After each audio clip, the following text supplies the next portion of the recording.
Welcome back to This Week in the NBA, and today's kind of a short one since only a couple major oh my god things happened. First one being Kemba Walker goes off for 60 points. And not only did he go off for 60 points, one of only a handful of guys to do that in the last 20 years. He did this against the 76ers defense, which has been very, very good. A Sixers defense with Ben Simmons, Joel Embiid guarding the paint. Jimmy Butler recently added. This was fantastic. He did it shooting 61% from the field and added 4 steals to go along with it. This was probably as impressive, if not more impressive, than LeBron going off for 44 on 13 of 19 earlier in the week and almost having a triple-double. He is currently second in the league in scoring at just under 29 points per game. The only person higher than him is Steph Curry, and he's less than a full point higher, and he has played significantly fewer games. And he has some otherworldly talent around him for the defense to key in on. So his difficulty level isn't as high. Kemba is on a team of overpaid cast-offs and misfits, looking at Nicholas Batum, Bismack Biyombo, Michael Kidd-Gilchrist. He's all on his own. I think they were trying to tank, but they didn't do a very good job of it. And Malik Monk is nice, but we haven't seen enough of him recently, in my opinion at least. And they're still somehow in the 8th seed in the East. I think if they can somehow keep this going, Kemba's going to have to average 30 points a night, and he's probably going to have to get another 60 here or there. But they could easily make, if they can make a top 5 seed in the East, and he continues to do this, I think he should be a real MVP candidate. He is doing this all by himself. This reminds me of the 2006 Kobe Bryant, who was just like, never mind guys, give me the ball and get out of the way.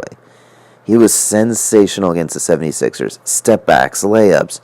Shot the ball well from 3. He shot a mid-range, which is pretty much extinct today.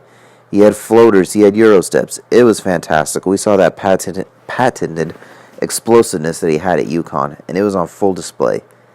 I think he's in his 9th year, and he continues to get better and better each year. It's just absolutely fantastic. And for a 6'2", non-shoot, he's a guard that doesn't shoot outside a whole lot. He attacks the basket. Look for Kemba Walker to make a strong push for, if not MVP possibility, at least the scoring title of the week, the Golden State drama. Everyone's heard about it by now. In their loss to the Clippers, KD went at Draymond for not getting the ball. Draymond got fired up and yelled back at him. He's saying things like, we don't need you, we were winning before you, etc.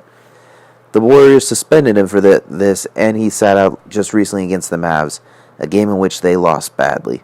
The score wasn't that bad, but the fact that you let Luka Doncic basically outplay the entire Golden State Warriors, you can't have that. If this continues, I think you're going to have to do something about it. KD or Draymond's going to have to go, and if I'm the Warriors, I consider trading Kevin Durant. I know it sounds absolutely blasphemous, but he's not really committed to long-term, and it's all but a sure thing he's leaving at the end of the year. His brother keeps posting things talking about 82 games left. This is what happens, we're going to leave. So if this can't be resolved, I think he's the one that has to go. You're not going to get equal value for him. You have to accept that out of the gate. And if you can't win because of the issues at hand, you need to keep Klay, Steph, and Draymond. That trio was always have you in title contention. KD just made you unbeatable, so I think you got to look at maybe you trade him to the Wizards for Bradley Beal, Otto Porter, and some picks. And you throw KD in the East. You let him do his thing.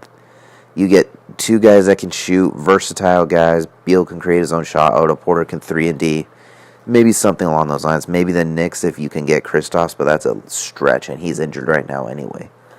KD is shown to be very, very sensitive to these things, so I'm not too sure he can. This is the kind of thing I think could basically have him turn out just tune out for the rest of the season. This could basically end the season for him. He'll go out there and get his. They'll still win plenty of games. They'll still probably be the favorite, but if they don't look like that unstoppable team and he just starts kind of playing iso ball, just kind of shooting his shot, getting his stats, I'm not sure they can keep him. They still have Cousins coming back, so it's not like they're going to be hurting for talents by getting rid of him. They're still going to be fine. By the time the playoffs come around, you'll still have Cousins, you'll have Curry, you'll have Thompson, you'll have Draymond. Having KD just makes that even more ridiculous. But if you can't keep him, you make the trade, and you trade him off, they'll still be just fine.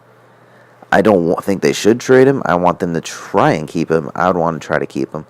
But if things get bad and you have to get rid of one of them, most people would say trade Draymond. But do you risk losing Draymond and KD, or do you guarantee to keep Klay, and Steph and then have Cousins come in. Maybe you can re-sign Cousins if he likes it as well, because you don't have to pay KD.